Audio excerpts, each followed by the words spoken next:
and the Fanya chicane, and we'll get a middle sector read on him out of this one. And he's right there with Piastri still, who remains the benchmark, only by 1/10 of a second so far of the few runners we've had. So I wonder if this will be much more conventional for Verstappen. He's going to have to go and explore what it's like pushing with that potentially slightly higher downforce through the middle sector. Max Verstappen to the chicane, where he highlighted his only error of the 15-lap sprint race earlier on came there. Allowed Piastri to get within 0.2 of a second. He never got the lead back, though. Piastri, Verstappen and Norris, the top three. It is worth saying the McLarens went out on old soft tyres to set their times. We're focusing on the bottom five. The bottom five drivers will fall in about 10 minutes' time when the drivers complete their laps. Liam Lawson had his personal best a couple of races ago with 6th position at the Austrian Grand Prix, and then was taken out on the first lap of the British Grand Prix. Racing Bull's trying to respond. They've dropped down the order, and that's a nice way to go to the top of the timing page. That's a response. That'll do. From Liam Lawson. I spoke to Yuki Tsunoda. We had him on the show after the sprint earlier on. He didn't understand why he was on the show. My race was average. What am I doing here?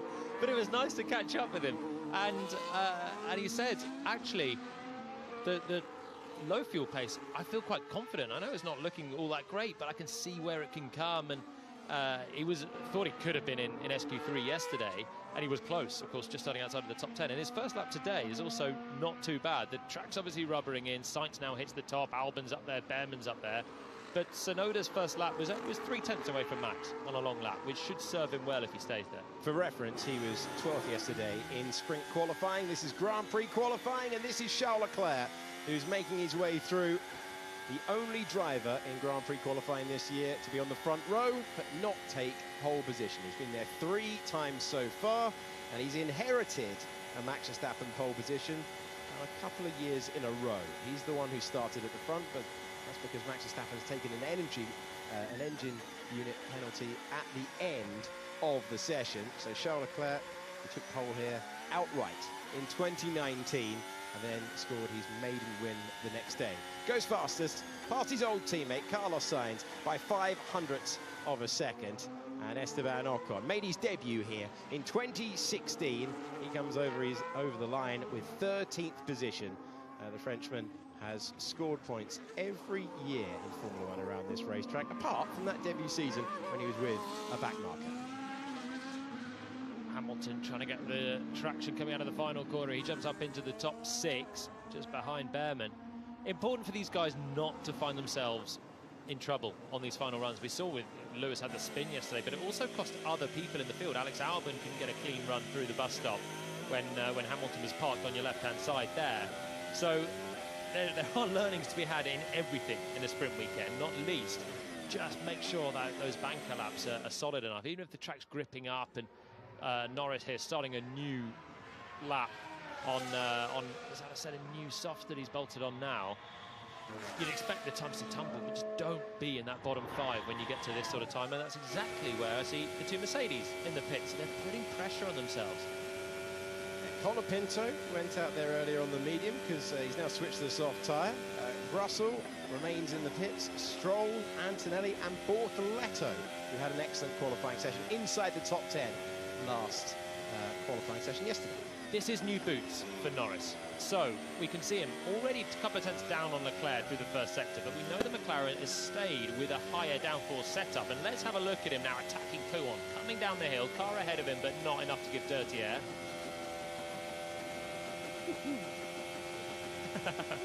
That is committed stuff straight away.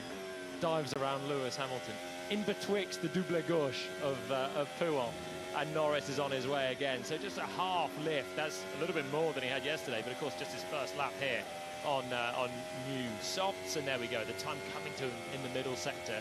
Can he keep it for the final sector though? This is the run without the DRS now up towards Blanchimont, which will be just an extension of the straight these days. Just super smooth on the wheel, don't scrub at all. It's 196 miles per hour, so a little bit slower even than he was in yesterday's qualifying at this stage. But now he's got the downforce to get back on the throttle quickly, stay to the right-hand side, and it's a good final sector too. Very impressive. Not a personal best for Oscar Piastri in the first part of the lap.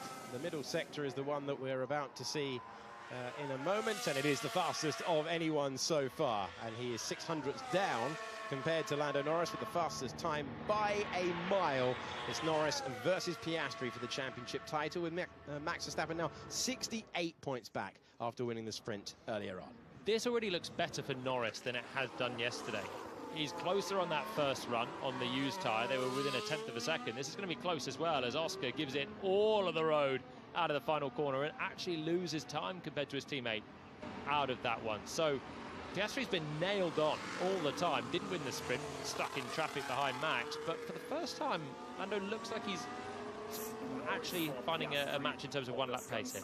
He's a pretty open book, Lando Norris. And when he was talking about his qualifying lap, he said, wasn't miles off. There wasn't panic about it, like sometimes you might hear from him if he has got lost with the setup, if he doesn't have the overall performance. He's never started for a Grand Prix in the top 3 here, but he has the advantage. There are so many high-speed corners here. Just a couple of errors can add up to a huge gap on the timing page sometimes. Yeah, and it's we always talk about momentum in Formula One, but especially in a qualifying session where you want to start at the top and then you're finding tenths here or there, rather than getting back in and looking at the data compared to your teammate and thinking, oh, I need to do that at that corner. But then he'll go out and find more as well. So he started in a good window. Piastri generally is a master of getting more lap time through Q2 and Q3. But Norris is certainly looking more competitive. That looks a closer fight from what I've seen so far in this Q1. Let's have a look at Mercedes then. They've been on new tyres already in this session. They've not been saving a set. Russell and Antonelli have been out on new boots, running very slowly, 17th and 19th. And they've got one flying lap to dig out here as we watch George Russell nurse it on an outlap.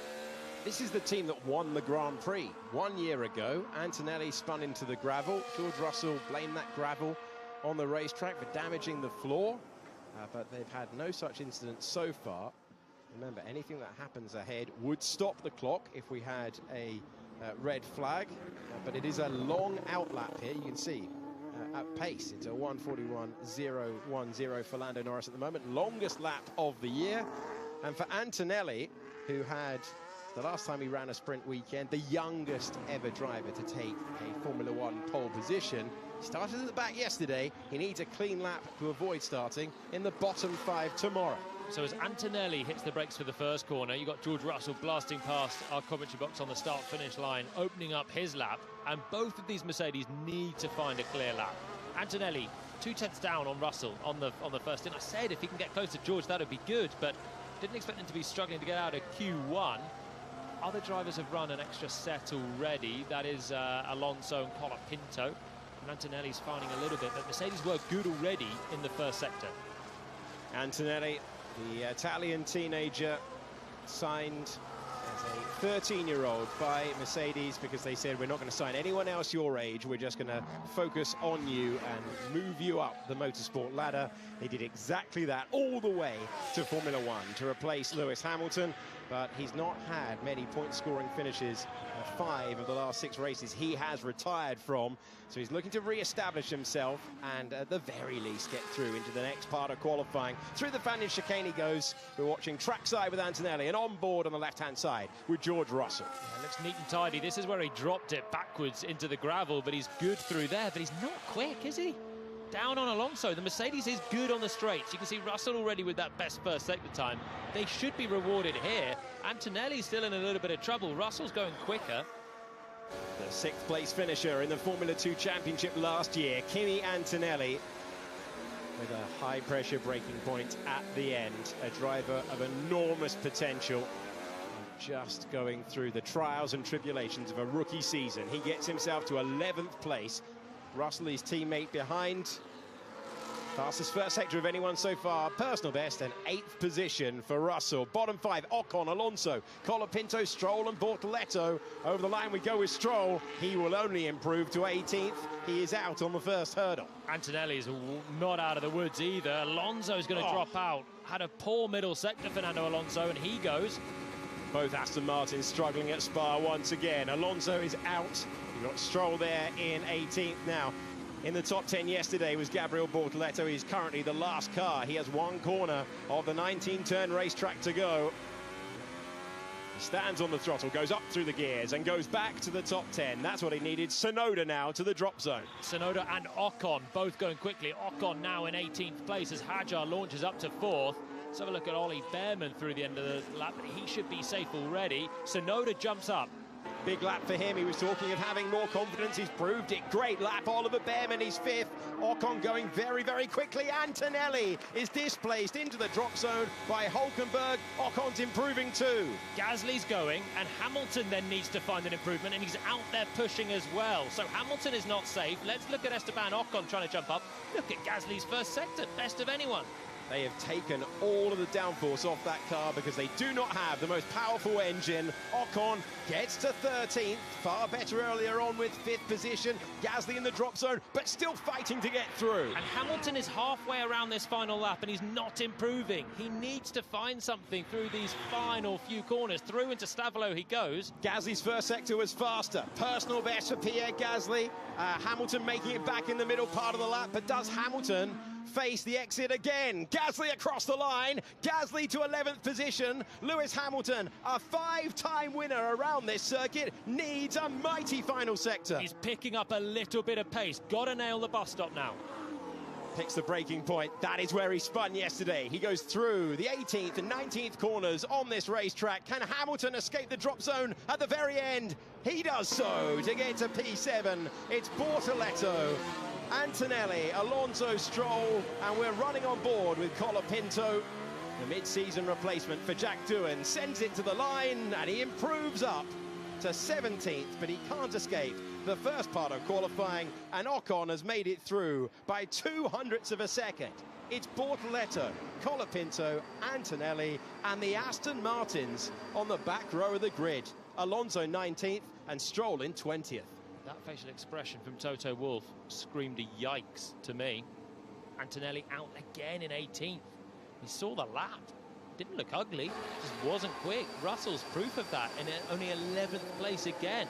It is Antonelli's first Grand Prix Q1 elimination since his debut weekend in Australia.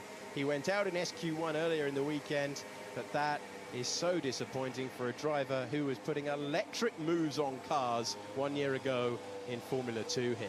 I feel like Mercedes were kind of duping themselves by thinking that their poor performance yesterday was, obviously Antonelli had the spin and can't really be considered there because of the damage, but thinking that Russell just had a bit of gravel rash, and that was what cost him all the downforce to knock him out in SQ2. Hamilton's out. He's gone beyond track limits at Raidillon corner, and Lewis Hamilton on our timing pages sees the time that got him through removed. He goes back to his previous effort, and he goes to the bottom 5. Incredible, a 5-time Grand Prix winner around this circuit in both qualifying sessions this weekend, out in the first part. So he's also had his lap time deleted for his out lap, so he's doing this line regularly. We're going to come through on the right-hand side, and he's going to cut the top of this part. Oh.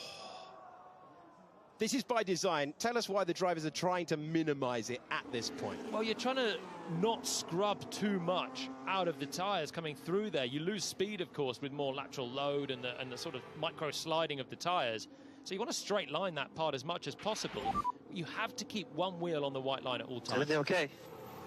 Yeah, track limits at turn 1. Am I out? Yeah, lap time is deleted, P16. The 7-time world champion out in the first part of qualifying. The new bottom 5, Hamilton, Colapinto, Antonelli, Alonso and Stroll. There are 9 world championships eliminated between Hamilton and Alonso in the first part of qualifying. Everything okay?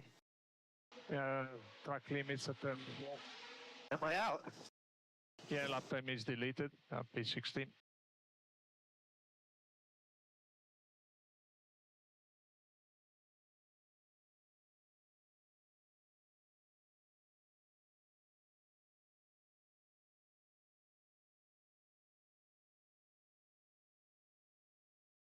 For the first part of qualifying, Alex Brundle can take us round Hamilton.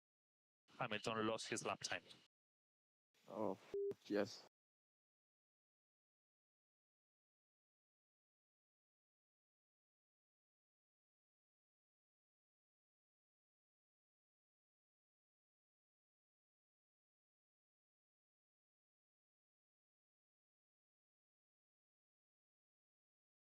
Meant these laps at the limit are so important to complete. Lewis Hamilton through the middle of La Source is going to lose this lap at the top of Raidillon, and it reminds me so much of the lap that almost put Oscar Piastri out of SQ3, of SQ2. Lewis Hamilton just off the road through the middle of Raidillon. The rest of the lap actually okay. He would have easily been through. This Ferrari has been routinely the fastest now through the first sector to the tune of about a tenth of a second.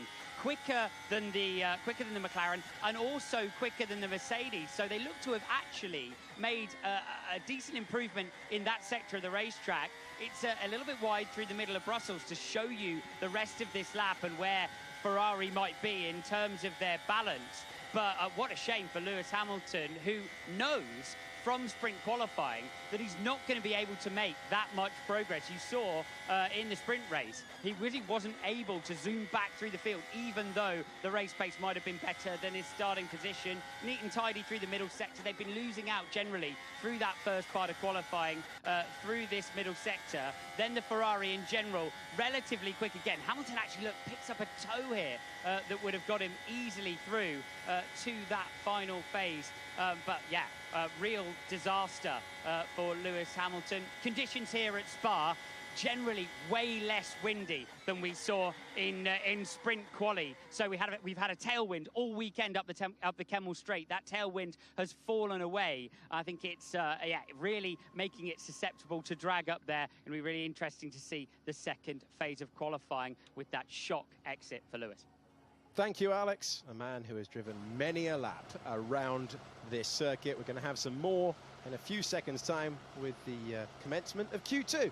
I wonder if Ferrari are trying to argue the toss here, because Hamilton is still in the car. It looked really marginal as well. I mean, we saw it with Piastri yesterday. It was inconsequential, as it turned out. But we are now into green light, and there's been no message to say that he's still in. But look, you can see him in the car. So he'd normally be out, go through the procedure of getting weighed. That weight would be added to the car, and he would then go to the media pen. We'd get his immediate thoughts on a consecutive Q1. They exit. They can ask, show us the definitive proof. We've seen laps reinstated in the past, but they're usually very confident they've got it right if we get a green light. Yeah, and so off we go. Well, it was a different instance, wasn't it, in Imola between Bortoletto and Behrman with the timing of a red flag that delayed the session to work out who was actually going to be in it in Imola qualifying earlier this year. This time we're into another session, so assume that is it for Hamilton. And you couldn't tell from the onboard, but he's the only driver that's lost a lap there in today's session. Of course, Piastri had it yesterday, which gave him a little bit of a scare in SQ2. You have to say, in the end, that is only Lewis that's driven there. It's such a tiny margin. It must be no more than a centimetre. He's over that white line, but he's over that white line, and they are the rules.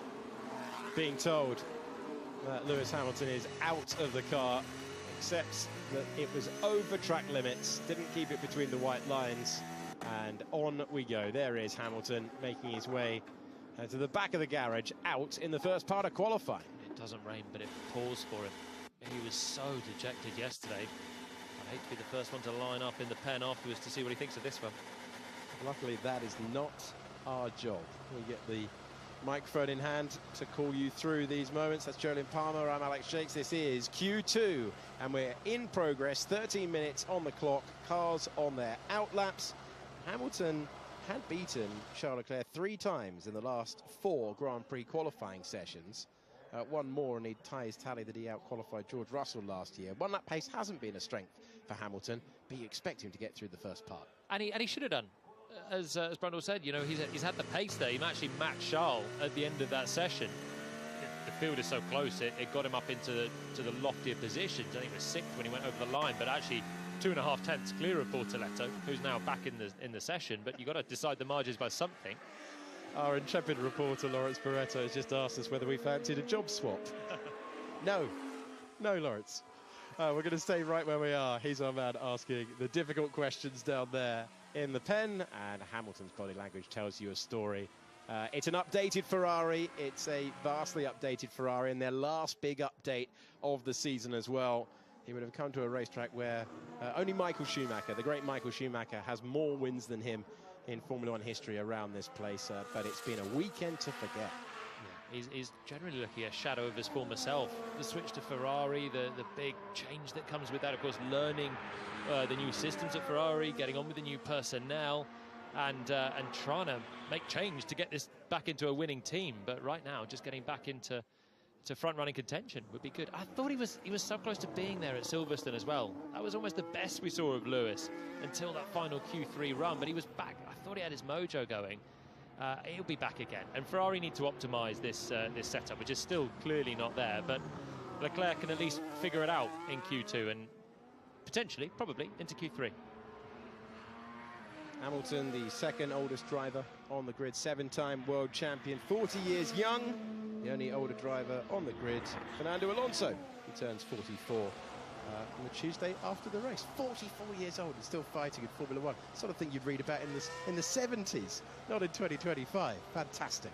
Yeah, still with the vigour to try and get drivers penalised in the pit lane before the start of this. No, okay, now I'll drop it. But he was ahead of Lance Stroll, Fernando Alonso. Aston Martin 19th and 20th though. Really difficult weekend, and they've been in better form as well recently. They absolutely have. Alonso's reached the top 10 in 5 of the last 6 Grand Prix qualifying sessions. It's not always gone well for them around this racetrack. They have struggled when it comes to one-lap pace, and unfortunately for Lance Stroll, it's now over a year and counting since he was the lead Aston Martin on the grid at the start of the Grand Prix. Let's go visor cam with a 4-time world champion, Max Verstappen, coming out of Stavelo corner. And it is just up through the gears. Huge power and flat out, despite the fact this used to be a fearsome corner. But you add the downforce, easy flat, and Verstappen makes his way on, looking to get his time on the board. These are the first efforts in Q2. Verstappen changing the setup of his car. That was a rule change that was brought in. You can unlock the setup. Then you have to choose before today what you're going to run tomorrow as well. Cars locked in their settings, in their setup, and Verstappen did not want to fingertip his way through the rain with no rear grip again. No, he's been there, he's done that, and it wasn't a pleasant experience for him a couple of weeks ago. So he is now no quicker than the McLarens in the first sector. That was the main weapon for Red Bull. It's now gone, but he is now able to get much closer to them in the middle sector. Lando Norris has gone quicker. Let's first of all see Oscar Piastri come into the final couple of corners. Big smack on the brakes, maximum pressure on your left foot, and then boot it, caress the pedal with your right foot to the line, and it's quicker by 3/10. Norris was up after a couple of sectors. Lando Norris up against his teammate in the World Championship on the timing page, and it's 7 kilometres, 4.3 miles around this racetrack. Effort number 1 separated by 0.08 of a second. Fine margins like we always expect at the front of the field in Formula One. Charles Leclerc was a long way off yesterday. He is the sole remaining Ferrari in this session. 15 remain. We reset the times at the start of Q2, and Charles Leclerc will be aiming at the very least for the second row in Q3, but that's what he's trying to do. He's trying to make the top 10, and will lose the 5 slowest drivers again before the shootout to fill the sharp end of the grid in Q3. It's a better lap for Leclerc. Still not going to trouble the McLarens. Can he get closer to Verstappen with a tidy final sector here? So we're kind of losing the drivers that we'd expected to be at the front. We lost yesterday. Antonelli gone already, Hamilton gone. Russell's still in contention, but it was very much a fast 4 earlier on, and they are the fast 4 once again. Tsunoda's done a good job, again, to be within 3/10 of Verstappen. Hadjar comes across the line. One of the rookie drivers in the field for 2025. And another one of them is about to go over the line in 12th position. Bortoleto behind his teammate. Very, very similar lap times between Hülkenberg and Bortoleto on their first efforts in this second part of qualifying. Both Saubers then staring at the exit, along with Gasly, Sainz and Oliver Behrman. I think we're going to get an answer as to why. Let's listen in. Oh, that's a big moment I was getting ready to hold my breath when we catch a replay of a driver that's aborted a lap and we're heading down towards Pouhon. That is serious speed into that corner, carried through that corner. You listed it as your favourite challenge around this racetrack. I mean, it's serious. It's a big descent down there. You're building the speed, and then it's barely a lift. It might even be flat for the top runners later on. And Behrman sweating profusely. It is warm in Spa, but he's also just had the toastiest of moments. I can understand that. So he will go again after a really strong performance yesterday to put it in the top 10 and line up where he finished in the end with that 7th position. Behrman scoring points earlier on in the sprint, as did Esteban Ocon for Haas. The Constructors' Championship is so tightly fought, but he finds himself 15th for that moment. Unbelievable speed carried into that. If you have any more of a snap there, you're spinning to the barriers and out in qualifying. He caught it, he gets another go, and his heart rate has probably just about returned to where it was before he started that lap. His teammate's in 9th position. We talked about Ocon's prowess around here. His outright best qualifying performance in Formula 1 came at this circuit, the top 3 back in 2018. He has been as high on the grid as that in the past. That's all come through penalties for other drivers. Sainz finds himself in 14th. Gasly is struggling with a lack of power. He's the Alpine still in the session, and the Saubers have their designs on the racing boards of Hadjar, Lawson, and the Haas of Ocon ahead. Alex Albon, after Honestly, I don't think there's much more than this lap. It was a really good lap. Yeah, I looked really good. So the good news is it was a great lap. The bad news is you're 4/10 off. 7 yesterday. It did look a decent lap for Leclerc. He's a stone's throw from Max Verstappen, but I sense that Max has got a little bit more to find than Charles has from that point. I mean, Ferrari, they're just not quite there. Honestly, I don't think there's much more than this lap. It was a really good lap. Yeah, I looked really good.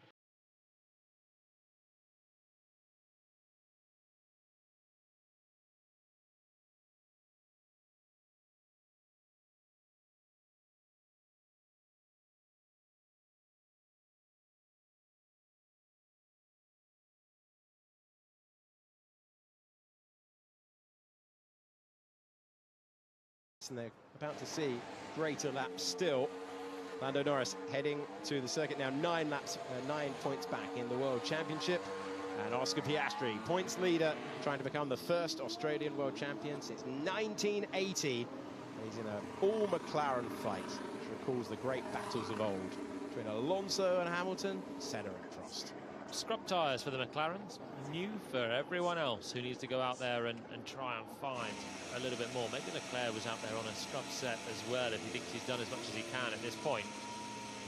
McLaren's now just trying to dial in and work out how to beat each other for the final part of qualifying. See if Verstappen can unlock that a little bit more as the queue of cars heads very slowly out onto the track. Everyone parked up. Sainz was on a used set, so Sainz has had the confidence to actually think, I'm going to do this on one set in Q2, so that's why he's a fair way adrift of his teammate and down in 14th. The man that qualified and finished 6th in the sprint has got a little bit more to find. Former pole sitter around here, Carlos Sainz, in his Ferrari days that ended December 2024. This is his first season with the famous old Williams team, trying to fight their way back to the front. Dominant team in the late 80s and the 90s with Adrian Newey designs. And we can now go on board with Esteban Ocon. He's got his whole family here this weekend, reflecting on 9 years competing in the sport. And they worked very, very hard to get him a chance. He was part of the Mercedes Academy, the same one that we were talking about when it came to Kimi Antonelli. Oh, man. Yeah, some people need bigger mirrors. A lot of people need bigger mirrors, apparently. You knew straight away when the championship leader was cut up like that, we were going to be hearing something on the radio, and so it's proven. Right. Oh, man. Yeah, some people need bigger mirrors. A lot of people need bigger mirrors, apparently.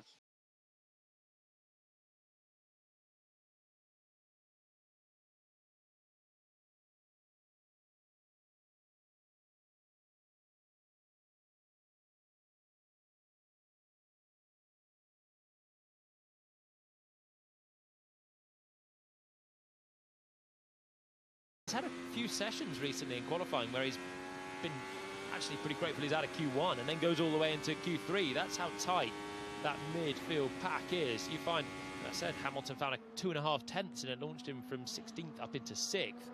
So a tenth or two can really make the difference. And all of the drivers that did a great job to get into the top 10 in the sprint are still in play as well, with Bortoletto getting that reprieve with Hamilton losing his lap. He was up there in 10th and he'll have another shot at it.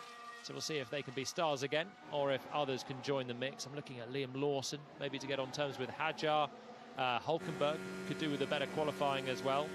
And of course, Alex Albon. 90 seconds to go. On board with Gasly, making his way through Radion corner onto the Kemmel straight. Lecombe is next. Brush on the brakes, carried great speed through. This car is offering so much grip. Then how close dare he go to the gravel trap? It's a committed lap for Gasly, trying to improve from 13th to the top 10. So he's a 10.5 up on Piastri in the first sector. That shows the downforce difference of Alpine versus McLaren. Actually, Gasly's first sector from Q1 is still the best of anyone so far. But he'll lose a little bit of time in that sort of corner. Pouan, the quick left-hander, where he won't have that downforce.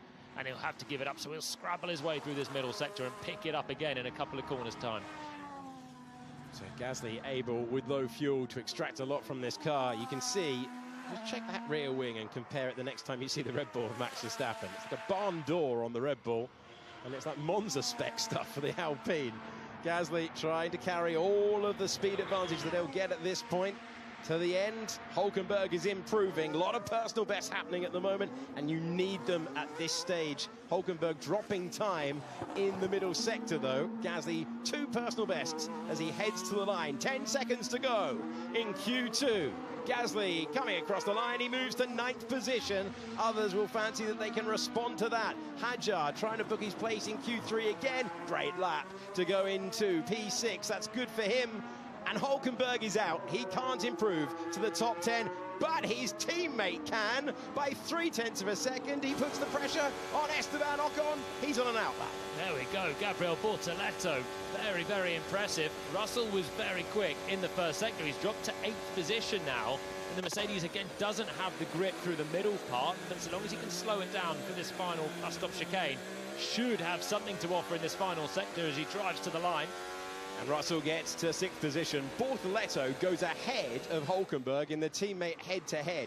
That is remarkable. No one would have predicted that for the rookie driver. Sainz in 14th. Went for one run, couldn't get there. Lawson does get close to his teammate and goes P8. Gasly now into the drop zone. So Albon is out there trying to improve. Ocon has done a really quick first sector. Again, loses it in the middle, but should get a decent run towards the end. And Behrman's had a shocker at the start of the lap. Behrman, after the moment that cost him before, has had another issue. He's way down. He'll try and continue. He was being compared to Piastri. Ocon is being compared to Albon. Behrman's middle sector is tasty, though. He's actually really quick. He's bringing it back. Okay, Ocon will have had huge speed in the final third of the lap, and it's only enough to get him to 11th. Really strong yesterday to get P5. Over to Oliver Behrman, and he gets to 12th position. Disappointment for the Haas pair after a storming run yesterday. It's Ocon in 11th, Behrman in 12th position, then it's Gasly, Hulkenberg and Sainz as Alex Albon makes it through, and he's made it by, the luxury of 0.02 of a second around the longest lap of the year. Sainz only 15th as well, so they've turned the tables at Williams. This is going to be Behrman in the first sector, so he did have a lousy sector time. A little bit wide of the apex at La Source, and then because of that, he's still got steering angle coming in towards the exit, has the oversteer, and it's now a flat-out run all the way through a Rouge up to the top of the hill. So there was definitely a 10th in there, I'd say, for Ollie Behrman to get into Q3 again. Disappointment for him, disappointment for Carlos Sainz, and he will try and regroup after a strong top 10 finish in sprint qualifying. And then the sprint race earlier on, he falls at the second hurdle. I also think Behrman's probably added some downforce in his Haas. I wonder if Haas have split the cars, because his middle sector was rapid. What the hell?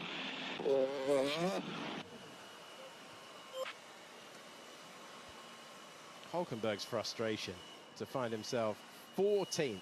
And he was a master last year in the Haas. We were marvelling at what he was able to do in qualifying. What the hell?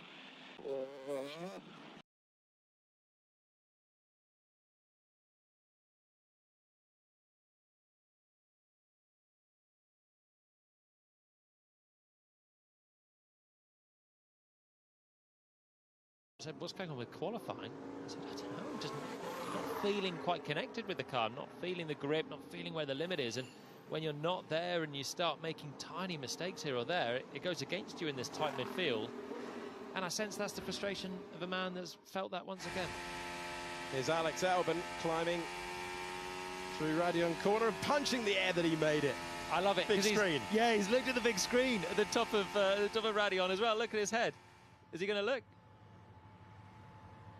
Oh, maybe it's earlier on. He has a good old glance over to the right-hand side, coming through one of the scariest corners in Formula One. That was on his in lap, of course, but nice to see that reaction. He made it. He got through. He's part of the top 10 shootout for pole position in Belgium. One driver who went out in the first part of qualifying was Lewis Hamilton. Let's hear from him now. Hey Lewis, saw you sitting in the car a little bit after that run, obviously finding out that your lap got deleted. How much does it hurt? Because it looked like you'd done enough, obviously, right at the end there. Oh, it's incredibly painful. It's turning out to be a pretty bad weekend so far. I know there's been some positives. I know you probably don't look at them now, but it felt like you were getting a bit more comfortable with the brakes. Can you feel like there is something, because anything can happen around this kind of magical track, even if it rains tomorrow? I mean, anything can happen here. I think, yeah, I don't know. I have no clue about tomorrow. It's going to be very hard from where I am. So definitely a weekend to forget. Lawrence Barretto with the questions and Lewis Hamilton with the answers. Oliver Behrman complaining. The outlap of the guy ahead of me. I get stunned by some motor in the last corner because of that. Oh my god. I lost 3/10 there. Yeah, copy Ollie. We'll review it after the session. Every time we were easily in. Easily. The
Down to the Fania chicane where Lando Norris then slightly better, a little bit more speed on Apex 1, a little bit more speed on Apex 2 and carries it into Stavlo as well to take only 8 thousandths back though. They're pretty much neck and neck. Piastri's going to gain a little bit back in a straight line just from a little bit less scrub as they make their way down towards Blanchimont, turning the wheel less like a bobsleigh driver as they make their way down towards the final chicane, where there really is nothing in it. 0.6 of a second was the gap between these two at the end of Sprint Quali 3. It's definitely not going to be the gap between them at the end of Q3 for the Grand Prix. Now, we didn't see Max Verstappen run in the final phases of Q2. He could be a factor as well. It's going to be a fascinating final stage of qualifying, gents.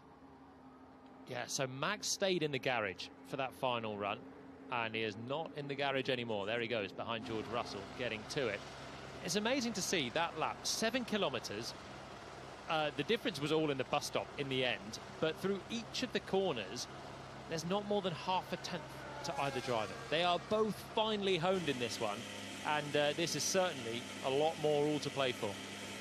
The qualifying head-to-head is in favour of Oscar Piastri, 7-5. He's been the lead McLaren on the grid when the margins are so tight. This is important, but overall, Lando Norris will be a lot happier to be back in the battle. If you consider the gap between the teammates yesterday, he is much closer, and we are leaving the pit lane. There's a green light on. We are ready to run Q3. Oscar Piastri looking for another pole position. He's tied with Max Verstappen for the most this year. He's got 4 on the board. So's the man in your picture at the moment, looking to try and produce something great on that first run to put the McLarens under pressure. You do not want to be chasing it around here with the gravel so close, and we've seen gravel crushes in the sprint race earlier on for Oscar Piastri. We've seen Lando Norris have moments in Q3 earlier this year, but this is the start of the second half of the season, and the cars running to the pace, bringing the tyres into the window that they need. What a great illustration of the ludicrous direction change at Prix. It's flat out. That's flat out, or as close to. It may be on the next lap that they come through. It's incredible, the thrill of driving a Formula 1 car around here, and particularly through there. We've got Max Verstappen of the 3 main contenders ahead of Oscar Piastri, and then Lando Norris will come through just a little bit behind. None of them used a slipstream in yesterday's qualifying. I don't think any of them are lining up for a distant tow either here. Doesn't seem like they want that. They want the clean airflow over their car for the downforce. And we were talking about Yuki Tsunoda and the confidence that he might have. That's the first time he's made Q3 since Miami. So a real page turned. He's got a good working relationship with Lauren Mekies. He's delighted that that's the person that Red Bull picked, and he's looking for any change of fortune, little bit of confidence. The right person turning up in your garage can make that. Yeah, now it's got to be you're looking at a top 6 for Tsunoda, and make yourself a front runner once again. But a much better job so far from him today, and he thought that would be the case, and I'm glad that he's managed to piece it together right now. Verstappen charging down towards Eau Rouge. He's going to be flat out through there like a roller coaster. Up, look at the sky, and crest it now onto the Kemmel Straight, and we'll get a first sector time shortly. The 4-time champion of the world trying to return to the front of the field. That's where he's been for 4 Grand Prix qualifying sessions in a row around here. He's taken penalties for the last 3 years. There's no penalty going to be taken for Max Verstappen. He's in the fight. He will line up where he qualifies here as he drops back down the hill and sends it back in the direction of home. So Piastri and Norris just behind him on the circuit as Piastri now, Verstappen now heads down towards Prix. He was so quick here yesterday, even with a trimmed out car, so you can imagine the confidence he's feeling now that there's a little bit more downforce on the Red Bull. Now pulls it to the left-hand side, nibbles the curb as he heads through the quick change of direction at the Fagnes chicane. Verstappen through the first sector, very close to Norris's time, and just behind Piastri. He is in the ballpark here, fighting the McLarens. 8 thousandths between Norris and Piastri in the first sector. The middle sector is going to be more critical, though. And again, Verstappen's missing a little bit to what we've seen already from McLaren. You'd expect the McLarens to go quicker, and Verstappen will continue hunting on now into the final corners of the lap. This is the first run in Q3. Final part of qualifying to set the grid second. Russell's put the first time on the board. It's a 41.5. Verstappen goes comfortably faster than that. Piastri is quicker than Verstappen in the middle part, but Norris is quicker than him. Norris has turned the tables. That middle sector is huge from Lando. He's given himself a shot with one braking zone to come at the bus stop. Here we go. It is Lando Norris's best lap of the weekend when it counts. Piastri will get another go. We'll get a couple of corners to try and make back the time, but that was incredible through the middle sector for Norris. Piastri takes provisional pole. His teammates a few seconds behind him, and he moves ahead by fewer than 0.2 of a second. It's Norris in pole. It's Piastri in second, with Verstappen third, half a second back. And the private McLaren battle continues after run one.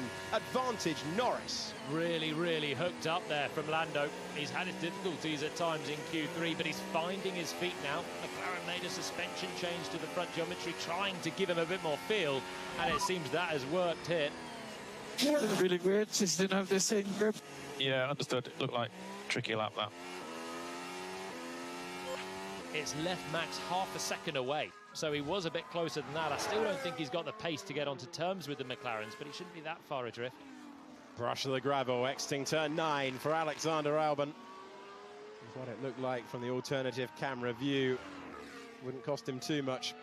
So Verstappen was on a used set for that one. That'll be why he was struggling for grip and why the gap is bigger than I'd expect it to be. Half a second, but there is more to come from Max, who is saving some tyres at this stage. We were looking at the Q2 laps between our championship contenders Norris and Piastri, and there was hardly any gap between them at all. That middle sector being so decisive for Norris has given him a great foundation to try and score his 4th pole of the year. It's the magic of the lap.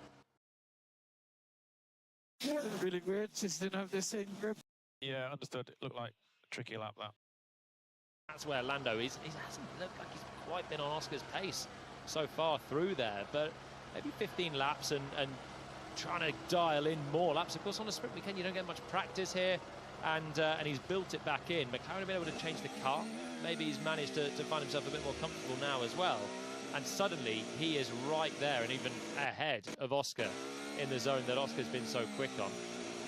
Lando Norris this weekend trying to achieve something he's never done in his Formula One career and win 3 Grand Prix in a row. He has whittled away Piastri's advantage in the championship. But Piastri was quicker yesterday. He set the lap record. It was a 140.5, but a 5.1. So there's half a tenth that Piastri did yesterday that you think maybe he could still do today. There could be some improvements in this final run. One more set of tyres to throw on. Charles Leclerc is exactly where he was yesterday. 4th position, 7/10 back. George Russell went very early on. He's gone for slightly lower downforce. Tsunoda, P6, would be his best result since the very first Grand Prix of the year. On board with Bortoleto. Not another poo on board. Okay, it's just track limits. He's not bottomed out and found himself heading towards the barrier there. Driver who finished second in the Formula 2 race that they ran here last year, on his way to winning the title, and he just goes beyond. Doesn't look like much, but you've got to keep it between the white lines. Did everyone go slower that run? It looks like it's much slower. Some had used tires, George, but it looks like others complained too, like Verstappen said there was no grip. So Toto's now jumping on the radio, which is not often in qualifying. But that was Russell on new tyres, so that's why he's trying to work out where's my grip gone. Now Verstappen was on a used set, so it's understandable you lose a little bit of grip there. But Russell on a new tyre. That's what Toto's saying. Actually, people went slower, but everyone behind him was also on a used set of tyres. Leclerc was on new, so that's still disappointing for Ferrari to be 3/4 of a second adrift. And they go again for one final attempt. So get your own piece of the circuit. Make sure there's no one in front. Eradicate the excuses and look for your fastest lap at one of the all-time great laps. Spa-Francorchamps. Did everyone go slower that run? It looks like it's much slower. Some had used tires, George, but it looks like others complained too, like Verstappen said there was no grip. The wheel, but in the context of the championship, this would be a huge turnaround for Lando Norris if he can convert his provisional pole of run 1 to his 4th pole of the year and his 13th in his Formula One career. Laurent Mekies has been much talked about. He had to give a press conference where he was talking even more than we were on Friday. But he's settled in. He's got his first win under his belt. 1 win. One for one. 1 for 1. Reminiscent of Ross Brawn. And the championship years. Jenson Button was the world champion. Last driver on pole here for McLaren was a 2009 world champion. Jenson Button, back in 2011, he was able to take the fastest time. McLaren have the class of the field car. They are going to retain their constructors' title. They are putting on a show for the Drivers' Championship. Contact in Canada, a magnificent brawl for the win in Austria, a controversial penalty in Silverstone, and then we move to Spa with it all on the line. Beaten by Max, but what was Lando's response? I care about the Grand Prix, and this is absolutely part of it with 2 minutes to go on the clock. Slow and steady on the outlap, bring these soft tyres in nicely, and then unleash it all on the exit of this corner and go for 19 full beans, full tilt, fully loaded corners to try and execute a pole position. Verstappen now on new tyres, launches it towards La Source, big stop, gets towards an apex, and now the traction is so important, and it's a big wheel spin from him. Laying down the rubber for Max Verstappen, leaning on the grip, and the grip wasn't necessarily there. Look at this, climb the hill all the way through Eau Rouge and then to Radion. Verstappen looking for everything. Left-hand side of your screen, Norris with a little bit of a correction, applying the power. But Verstappen should be losing time up the hill, and he is there. He's lost a good couple of tenths to what he's done before, so that has cost him. But now can he use the new tyres to come into effect? I don't know if he'll recover that in the Red Bull. Norris trying to take a step forward, and we have Piastri just making his way through turn number 1 as well. It will be Piastri to conclude this qualifying battle between the two McLarens. Norris going first. Norris without a personal best in the first sector. He's within a tenth. He's a fraction down on his previous best, but he's close and still in range as we watch Verstappen now heading into the Fagnes chicane, feeling that grip on the new boots and the lap starting to come towards him. Sumptuous stuff from Charles Leclerc through the first sector, but that Ferrari will not rotate like these cars will in the middle sector. Verstappen's got too much to do then at the end of the lap, but Piastri's done a good personal best. He's 1/10 up on Norris in the first sector. That's a foundation to build upon. Norris's pole position is under threat here. Verstappen is the driver in your main picture. The mistake at the start when he applied the power. Fastest middle sector of the session so far. For Lando Norris, he's just behind his best time. What can Verstappen do as he comes out of the 19th and final corner of the racetrack? He improves his time. It's only the 3rd. Piastri's piecing it together in the middle part of the lap as well. We'll get a clock on that in just a second. So Piastri 400ths back on Norris's original time. It's so close between the two McLarens. Any improvement would be huge, but Norris cannot improve. And now we've got Charles Leclerc attacking on. Here comes the Scarlet Ferrari across the line. He improves to 3rd. A sensational lap when it counts. But now, in the battle for pole position, it will be a McLaren. Which one? Piastri to the line, and he misses out by 800ths of a second. The first run was good enough for Norris. Russell improves to 5th. A great performance from Hadjar, the best since Australia for Tsunoda. Lawson 8th, Albon in 9th, Bortoleto P10. But it's Lando Norris with his 4th pole position of the season. He starts at the front for the Belgian Grand Prix. That was a great scrap, a really good scrap between the two McLarens, trading sectors. In the end, Norris didn't quite find that final one. Tsunoda got the top 6. Tsunoda went over the line with a last gasp effort. Albon, Alex Albon has gone to 5th position. He's beaten George Russell with a superlative lap when it counts. Williams returned to the top 5, but it's Norris on pole. Verstappen 4th because he's about to light it up here. Oh my God, that's really, really bad. It's not good to start the lap. Yeah, it's a proper burnout. He's laid rubber there on the exit curb of La Source, and that cost him all the way up the hill. Don't know if he had pole in there, but he certainly had Leclerc's Ferrari, so that's the interloper from where we were at really yesterday. Leclerc with a really decent lap to get 3 tenths away. but still, nothing to get close to the McLarens. And well done, Lando Norris, for turning the tables and getting pole position for the Grand Prix. What a difference a day makes. Miles back to Formula One, pole position. Norris has won the all-McLaren battle. Oh my God, that's really, really bad. It's not good to start the lap. To only 3, he gets ahead of Verstappen. That is season's best for Alexander Albon. New power unit, or the problem fixed. Either way, the problem located, and he's right back to the battle at the front. Superb effort for him to beat the full Mercedes team with George Russell. Season's best since the start of the year for Yuki Tsunoda. So he's best since Australia for Yuki Tsunoda. Hadjar out qualifying Lawson, and Bortoleto doing brilliantly to make the top 10 for only the second time in Grand Prix. Yeah, good job, Bottom. Thank you, guys. That is a man on the radio who knows that the battle has only just begun.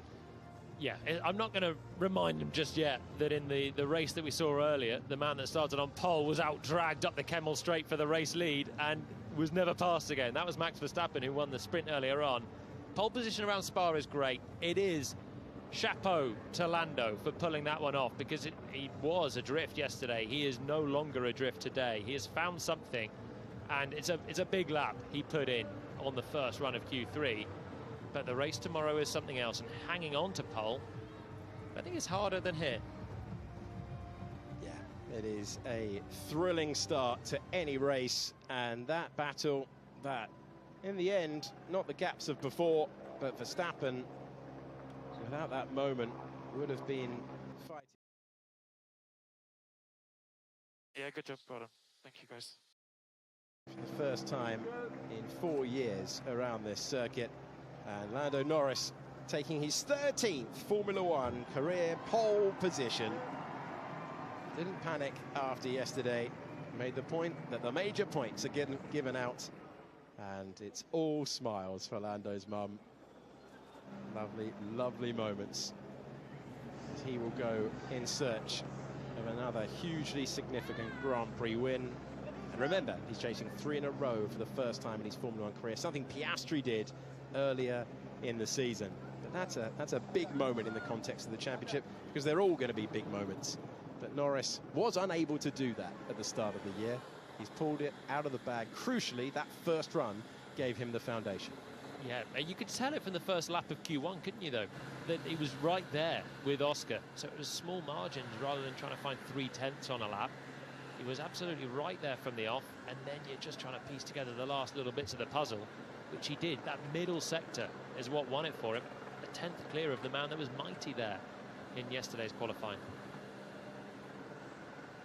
Bortoleto in P10, Lawson in 9th position, Hadjar P8, Tsunoda in 7th, Russell P6, beaten by his closest mate in the paddock, Alex Albon, with his season's best. And of the big 4, Verstappen, Leclerc and Piastri. Norris on pole. Rosberg is speaking to the top 3. Wow, Charles Leclerc, P3. Did you see that coming? I mean, I think you absolutely maximized it at the end there. Not really. I mean, I'm very happy today.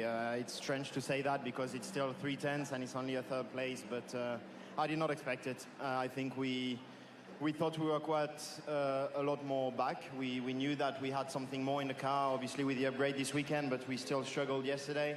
But that was a really, really good lap, and I'm very happy with the lap, very happy how the car felt. So it's good that we put everything together for quali. What'd you put it down to? Did you make some big changes, or just found a better rhythm?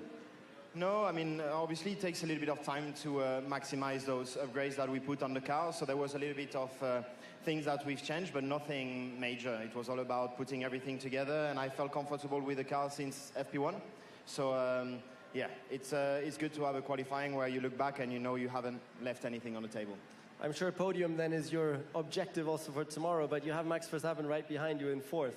Do you think you're going to be able to hold him behind? I don't know. I don't know yet, but for sure the race pace looked very strong this morning. I couldn't keep up with them. So, but again, with the small changes we've done, I hope that this gives us the upper hand to us tomorrow in the main race. All right, great job with P3. Thank you very much. Thank you. Thank you very much.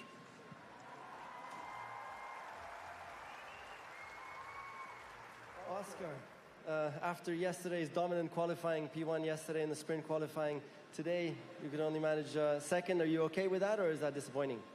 A bit disappointing, yes.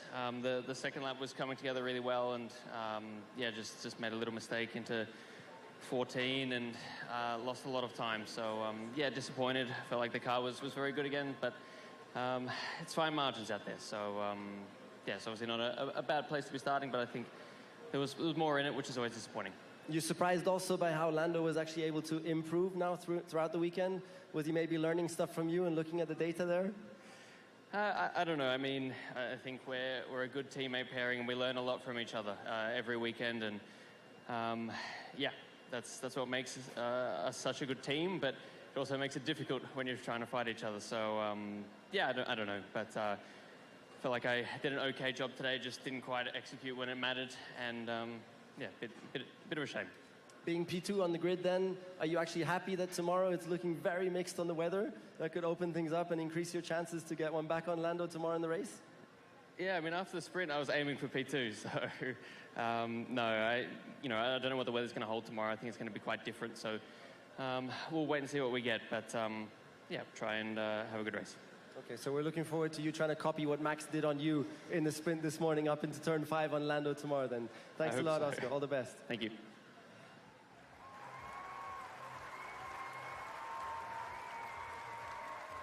Lando, what an amazing job you did there. Great recovery also and great progress from earlier in the weekend. And that middle sector, how insane was that? Which one? The middle sector you put in. Oh, I don't know. So can't remember.